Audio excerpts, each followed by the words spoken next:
শিলচরের বিধায়কের মন্তব্য নিয়ে উত্তর করিমগঞ্জের বিধায়কের ক্ষোভ। দেখুন, যে সময় সমস্ত বিশ্ববাসী করোনা আতঙ্কে ভুক্তভোগী, করোনার জন্য আমরা লড়াই করব, সেই সময় শিলচরের বিধায়ক সাম্প্রদায়িক বিষবায়ু ছড়াচ্ছেন। আসলে যখন বলা উচিত ছিল না যে কীভাবে করোনা থেকে আমরা মুক্তি লাভ করতে পারি।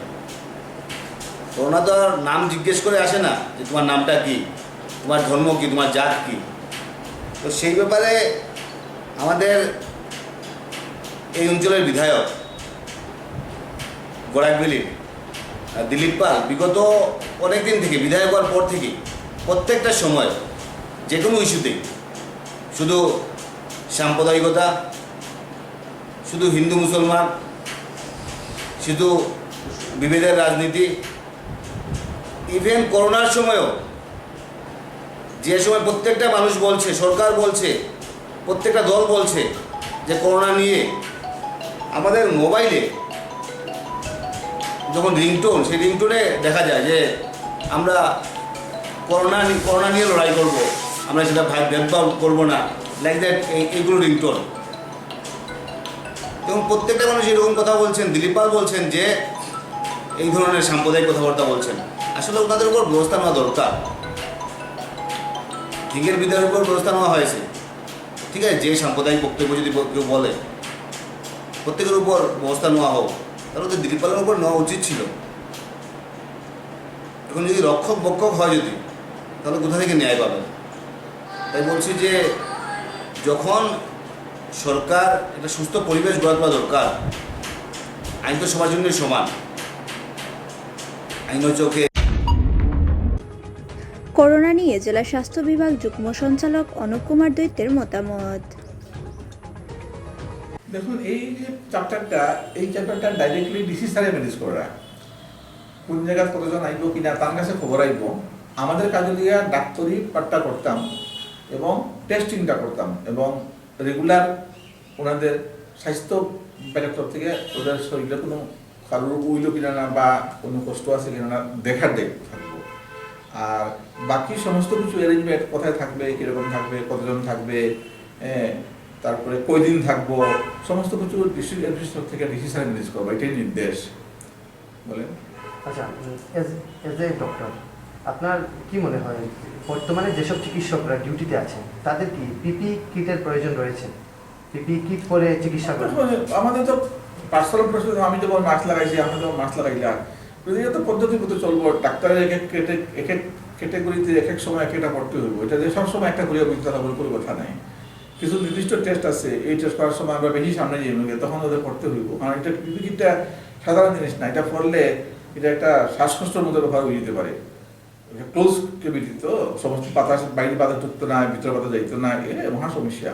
গতিকে এটা কষ্টটা আমরা সহ্য করতে হবে। গতিকে এটা এজেন্ট হয়ে নেসেসারি বলি আমরা, যখন প্রয়োজন তখন করবে, সবসময় ঘুরিয়ে বুঝতে পারতো না, কেউ পারতও না এটা। আমরা দেখেছি অন্যান্য হাসপাতালে বাইরে ওরা ডাক্তাররা সবসময় পিপি কিট পরে কাজ করছেন, কারণ জেনারেল পেশেন্ট আপনি টেস্ট না করা পর্যন্ত তো আপনি বুঝতে পারছেন না পজিটিভ কিনা। এটা কোভিড হসপিটাল হয়, কোভিড হসপিটালে পড়তে হইব। কোভিড যখন হসপিটালে যাব তখন তো সাসপেক্টেড এবং কনফার্ম দুই রকমের কেসই থাকবো। তখন সাসপেক্টেড কেউ টেস্ট করে নেগেটিভ না হয়েছে, তখন তো হয়তো পজিটিভ ধরতে লাগলো। গতিকে সেক্ষেত্রে পড়তে হইব। আমি যে বললাম না, ক্যাটেগরিগুলি ওই এক জায়গাতে এক রকম ড্রেস পরে পড়তে হবে, সব জায়গায় একই ড্রেস করবো না। সব ধরনের মানে ল্যাবরেটরি টেস্ট করতে গিয়ে এক ধরনের লাগবো, কোভিড টেস্ট সাসপেক্টেড বা কনফার্ম টেস্ট করতে গিয়ে এক ধরনের লাগবো। কিন্তু বাইরে যখন টেস্ট করি আমরা কিছু বার করে রাখি দিব, আমরা এগুলার পজিটিভ কেস নাই কিংবা সম্ভাবনা নাই, সেক্ষেত্রে আমরা এক ধরনের ড্রেস করবো, এরকম আর কি। যেহেতু এক এক সময় এক একটা।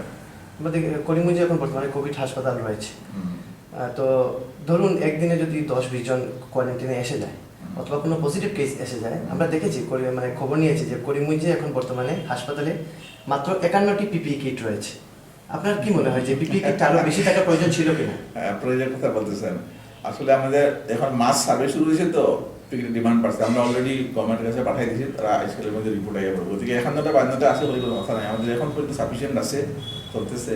আর আমাদের যেসব নেসেসারি আমরা পেয়ে যাবো। কালকেও আমাদের ভিডিও কনফারেন্স হয়েছে আমাদের কমিশনার সেক্রেটারি তারা বলছেন যে উইল বি প্রোভাইডিং যা যত লাগে, আর ওনারা দৈনিক আমাদের খবর পাইতেছেন কতটুকু আছে কতটুকু লাগবে। এটা দৈনিক আসলে অনলাইন সিস্টেমে করা আজকে থেকে এই যে নাই বলিয়া বা একান্নটা আছে বলে কমে গেছে, শর্ট পড়ে গেছে বা কেন থাকলো না, এই যে প্রস্তাব আজকাল সুযোগ আর নাই এখন, কারণ গভর্নমেন্ট ইজ নোয়িং, দৈনিক আমাদের রিপোর্ট দেখতেছে, ওনারা খবর পাইতেছেন অনলাইন সিস্টেমের মধ্যে।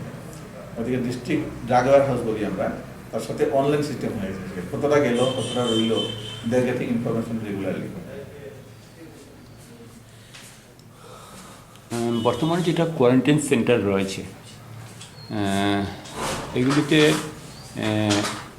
যারা আসামের বাইরে যেটা থেকে আসছেন এ ব্যাপারে স্বাস্থ্য বিভাগ কী ধরনের পদক্ষেপ গ্রহণ করছেন? এই প্রশ্নটা ভবিষ্যতের জন্য রেখে দিন আপনারা, এখন ওরা আসেনি, এলে আমাদের যে সিস্টেমে বলা হয় আমরা করবো, ওরা আসবে, এখন আসেনি, আমার প্রিপারেশন চলতেছে কিরকম কোথায় রাখা যায়, কতজন রাখা যায় ইত্যাদি ইত্যাদি। মোদী স্বাস্থ্য অবস্থা তো সবসময় চিকিৎসা করবোই আমরা, যদি সন্দেহজনক থাকে টেস্ট করবো, ইজ ইট নট, আলাদা করে রাখতে হবে ওদের, এইসব থাকবে আর কি। কিন্তু আমরা কি করবো বলে কোনো কথা নাই, তো অবস্থা বিবেচনা কাজগুলা করা হবে। আমরা মানসিকভাবে এবং আমাদের পদ্ধতিগতভাবে আমরা প্রস্তুত আছি, ডিপার্টমেন্ট ইজ অ্যালার্ট। এই যে ডক্টর হিসাবে আপনি কি মনে করেন যে করিমগঞ্জ জেলা করোনা মুক্ত হবে? মানে বর্তমানে তো করিমগঞ্জ জেলায় এখনও করোনা মানে একটা আক্রান্ত সংখ্যা হয়নি, আপনি কি মনে করেন করোনা মানে মুক্ত হবে করিমগঞ্জ জেলা? দেখুন, আমার বলার কিছু নাই, করিমগঞ্জবাসী যেরকম করে এখন পর্যন্ত মুক্ত থাকার জন্য চেষ্টা করে যাচ্ছেন, আমি ওনাদের কাছে প্রার্থনা জানাবো ওনারা যেন আরো বেশি সতর্ক হইয়া এইভাবে যাতে আমাদের করোনা ছড়ায় না তার জন্য সরকার তরফ থেকে যে নির্দেশাবলী দেওয়া হয়েছে এবং পদ্ধতিগতভাবে ওনারা বিভিন্ন সময় আপনারা পত্রপত্রিকার মাধ্যমে সবসময় প্রচার করে যাচ্ছেন, আমাদের ইলেকট্রিক মিডিয়া টিভি ওনাতেও সবসময় বলা হচ্ছে, সেই নিয়মগুলো যে মেনে নিয়ে যান প্রত্যেকজন করিমগঞ্জবাসী, আমি মনে করি কারো করোনা হবে না। কিন্তু নিয়মটা মানতে হবে, অনেকে যদি মানেন না, বুঝেন না যে না আমার করোনা হবে না, ওর হলে হতে পারে আমার হবে না, তাহলে ওরা ভুল করবেন। কারণ না অদৃশ্য ব্যাপার, দেখা যায় না, এত ছোট একটা ভাইরাস, এটা চোখ দিয়ে দেখা যায় না যে আমার ঘরে ঢুকতে এসে করিয়া দরজা বন্ধ করে দিই, এমন না ব্যাপারটা। গতিকে আমাদের এই যে অ্যালার্ট থাকা, সেফ ডিস্টেন্সিং মেনটেন করা, কারোর সাথে কাছাকাছি গিয়ে সংস্পর্শ সৃষ্টি না করা, মাস্ক পরা এবং একটুখানি অসুবিধা হলে ডাক্তারের কাছে যাওয়া, খবর দেওয়া, আমাদের ঘরে ঘরে গিয়ে এখন খবর নিতেছি জ্বরের রোগী আসেনি, কাশির রোগী আসেনি, সরকার কত পদ্ধতিভাবে কাজ করছে, আমাদের মানুষের সংখ্যা এমনি কম হেল্প করে, এর মধ্যে করোনা প্লাস জেনারেল ট্রিটমেন্ট করতে হয়, এর মধ্যে সব ডাক্তাররা গ্রামেগঞ্জে সিটরিয়া পড়ে গেছে, এখন ওরা কাজ করতেছে। তো আমি চাইবো করিমগঞ্জবাসী সবাই যেন এটা সহযোগিতা করেন এবং করোনা না হোক তার জন্য সরকার যে নির্দেশাবলী দিচ্ছেন এটা সুন্দর করে মেনে নিন, তাহলে করোনা হবে না।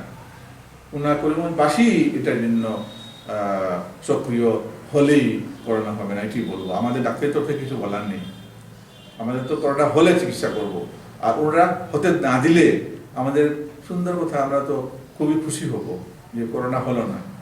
তো ওরা করিমগঞ্জবাসীর দায়িত্ব, এটা বারে বারে বলছি, এটা ইচ্ছা করি আমি যে করিমগঞ্জবাসী ভেবে নিন যে আমার গ্রামে করোনা ঢুকতো না, যদি না ঢুকতে চায় তাহলে আমার করণীয় কি? আপনারা সবাই জানেন এখন কি কি করণীয়, সেই করণীয় ব্যবস্থাগুলো মেনে নিতে হবে, এটাই আমরা বলার কথা। কাছাড়ের জেলাশাসক কীর্তি জলি আজ জেলার বর্তমানের পরিস্থিতি নিয়ে তিনি এক সাংবাদিক সম্মেলন করেন।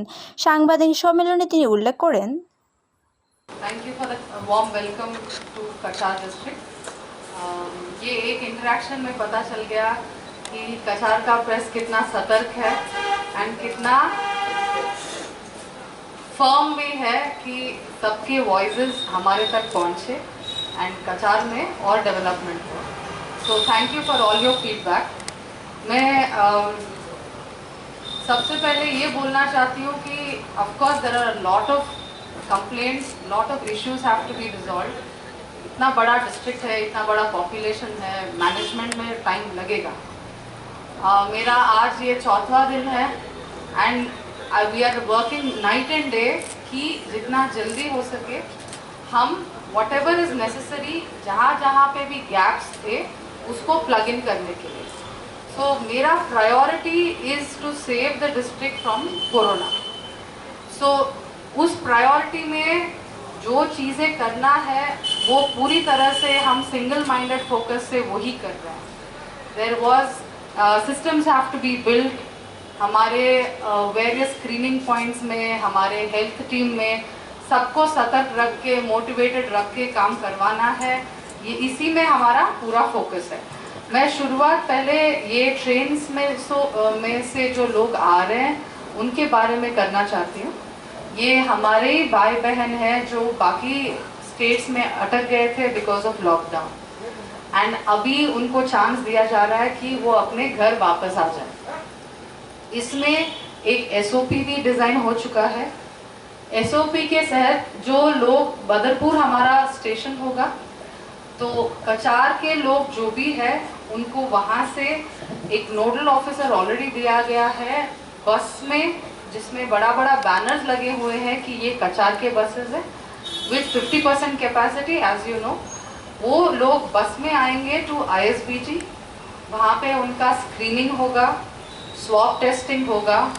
ISBT में हमने ऑलरेडी लैब टेक्नीशियंस के लिए कियोस्क लगाए हैं, तो स्वॉब टेस्टिंग किया जाएगा on the spot, and then they will be sent to quarantine centre for the remaining number of days. Quarantine centres are across the district. तो मैं आप लोगों से रिक्वेस्ट करती हूँ कि जो पब्लिक जनरली कंप्लेन कर रहा है कि हमारे लोकेलिटी में क्वारंटीन सेंटर नहीं चाहिए, ये हमारे घर के बाजू नहीं चाहिए, कोई भी कुछ भी कर सकता है. अभी ऐसा हालत है देश में कि हमारा ऑलमोस्ट अभी 1000 लोग एक्सपेक्टेड है. जैसे आपने बोला था 18th को ट्रेन में इतने लोग आएंगे तो क्या करेंगे. इनको कहीं ना कहीं क्वारंटीन सेंटर में लगाना ही होगा. वो हमारे लोग हैं, हमारे भाई बहन नहीं तो किसी और के भाई बहन. तो क्वारंटीन सेंटर सब बोल रहे हैं कि जिस एरिया में ज़्यादा पॉपुलेशन नहीं है वहाँ पे लगेगा. आप ही बताइएगा, कचार जैसे जिला छोड़िएगा, बट पूरी देश में हम सब एक सोसाइटी में रहते हैं. सोसाइटी में ही होटल्स रहते हैं, सोसाइटी में ही होलसेल दुकान रहता है. तो कोई एलियन रिमोट स्पेस में लगाना भी मुश्किल होता है. इतना फैसिलिटी रातों रात बनाने में भी टाइम लगेगा. तो मैं आपसे रिक्वेस्ट करती हूँ, कोऑपरेशन मांगती हूँ कि हमारे तरफ से पुलिस है, कोई बाहर नहीं भागेंगे. उनको हर चीज़, खाना, मेडिसिन, सब कुछ उनके डोर स्टेप तक दिया जा रहा है. तो कोई बाहर नहीं निकलेगा, तो किसी को डरने की ज़रूरत नहीं है. एंड ये जो लोग क्वारंटीन में हैं, they are not essentially positive patients. Positive को हम एनीवेज आइसोलेशन में ले ही जा रहे हैं, बट ये सिर्फ ऑन द ऑब्जर्वेशन में है. एंड ये बारिश का सीज़न है, किसी को शायद अगर खांसी भी हो, वो न्यूमोनिया हो सकता है, वो सर्दी हो सकता है, वो जापानीज एन्सेफेलाइटिस हो सकता है, डेंगू हो सकता है. डायरेक्ट कोरोना नहीं हो सकता है. बट हमारी जिम्मेदारी है कि जो टेस्टिंग करना है ये पहला दिन ही हम ले रहे हैं, एंड आवर प्रायोरिटी है कि उसका टेस्ट पहले निकल जाए. तो हमारे तरफ से जो भी रिस्क लेना है, जो भी प्रिकॉशन लेना है, हम कर रहे हैं. आपसे बस कोऑपरेशन हम मांग रहे हैं कि प्लीज़ थोड़े दिन, ये जो एक्स्ट्रॉर्डनरी सर्कमस्टांसेस में हम जी रहे हैं, उसके लिए आप पहले कोऑपरेट कीजिएगा.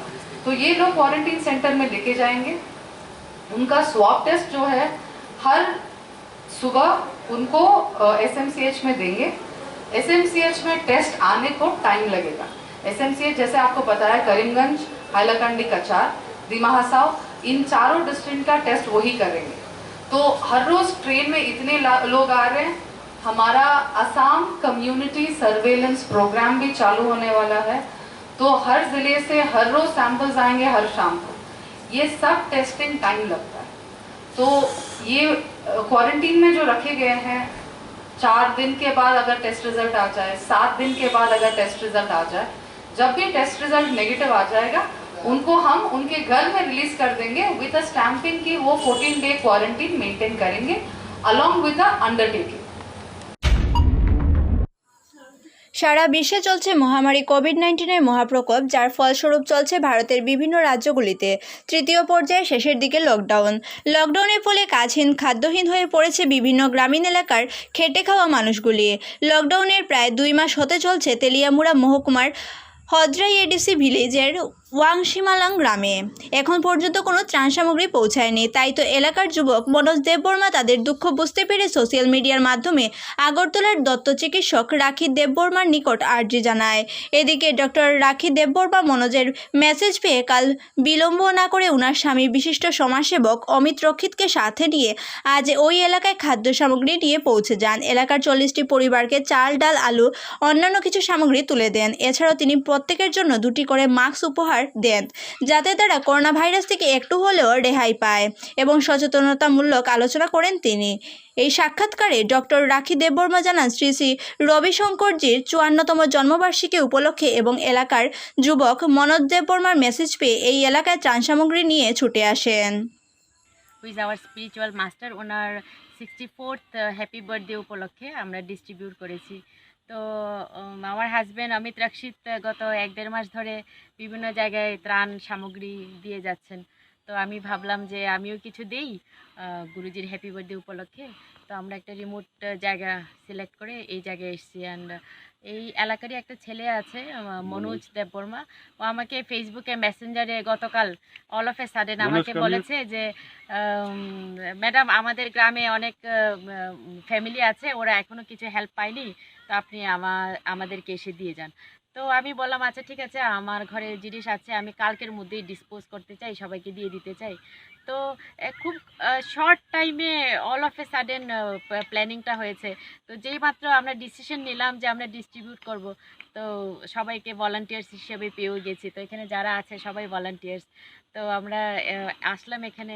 তো এসে দেখলাম এদিকে রাস্তাটা খারাপ, গাড়িটা যায় না অনেক দূরে। তো গ্রামের মানুষরাও কষ্ট করেছে, ওরা হেঁটে এসে এখানে ফুড আইটেমসগুলো কালেক্ট করেছে। So we are happy. We selected 40 ফ্যামিলিসদের জন্য সিলেক্ট করেছিলাম। হাউএভার আমরা ভেবেছি যে 4-5 ফ্যামিলি যদি এক্সট্রা আসে, তো এটার জন্য আমরা মেন্টালি প্রিপেয়ার্ড হয়ে এসেছি। তো all the donation stuff are sponsored and given by Amit Rakshit. তো আমি জাস্ট মাধ্যম যে সেবা করতে পেরেছি। So we are very happy to be useful for the people. Chennai থেকে বদরপুর হয়ে ভৈরবী যাওয়ার রেলগাড়িটি পৌঁছলো বদরপুর। করিমগঞ্জের কাছাড় হাইলাকান্দি জেলার প্রশাসনিক বিষয়া ইতিমধ্যে বদরপুর স্টেশনে এসে উপস্থিত হয়েছে। পুরো 5টায় শ্রমিকদের আসার কথা ছিল যদিও, কিন্তু এসেছে পুরো 3টের আগে। জানা যায় মাথকাছড়ে 9 জন, হাইলাকান্দি 1 জনের নেই, আর করিমগঞ্জে 37 জন যাত্রী ইতিমধ্যে বদরপুর স্টেশনে এসে পেয়েছে। তাদের প্রাথমিক পর্যায়ে থার্মো স্ক্রিনিং করার পর প্রশাসনকে সমঝে দেওয়া হয়।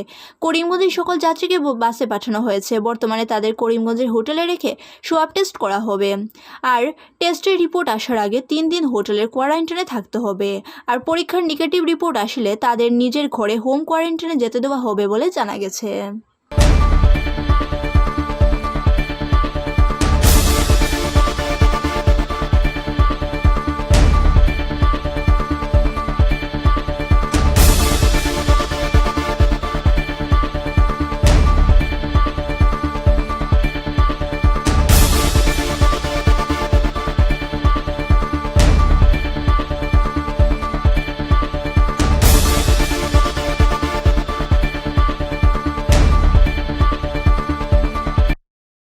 আমার ইয়াতে স্পেশাল ট্রেন একটা আছে, এইটো আমার করিমগঞ্জের 75 হাইলাকান্দির একজন, আর করিমগঞ্জের শিলচরের 3 জন।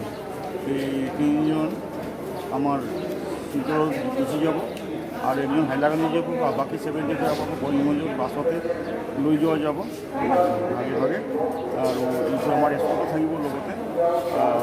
এই হিচাপে আমাৰ করিমগঞ্জৰখিনি আমাৰ করিমগঞ্জ টাউনত বিভিন্ন হোটেলত ৰাখাৰ ব্যৱস্থা প্ৰশাসনে কৰিছে। ठीक हिसाब से हम इसको पता कर पहुँचा देंगे। श्रमिक स्पेशल ट्रेन ये भैरवी जाएगा। कितना पैसेंजर करीमगंज में है? ऐसे तो एक्सपेक्ट कर रहे हैं 74-75। और हैलाकंदी हाईलाकंदी एक है, बात श्योर नहीं है वो। सिलचर में सिलचर में करीमगंज में कहाँ पे रखा जाएगा इन लोगों को? वो होटल्स में। कितना होटल लिया? और 5। कितना दिन क्वारंटाइन में रहेगा? वो इट डिपेंड्स ऑन द, वो स्वाब लेंगे, it depends on their result. अगर रिजल्ट नेगेटिव होगा वो लोग होम क्वारंटाइन हो जाएगा फॉर अनदर रिमेनिंग डेज जितना है। अगर पॉजिटिव होगा तो उन लोगों को क्या मतलब कुछ हॉस्पिटल में रख देंगे। क्या मतलब बंदोबस्त क्या कैसे लिया आप लोगों ने अभी तक? क्या बंदोबस्त? मतलब उसके वो लोग जो आ रहे हैं वो लोग आएंगे, या स्क्रीनिंग होगा, फिर डाटा कलेक्शन होगा, स्वैब कलेक्शन होगा, उसके बाद में भेज देंगे इंस्टीट्यूशन ऑफ क्वारंटाइन।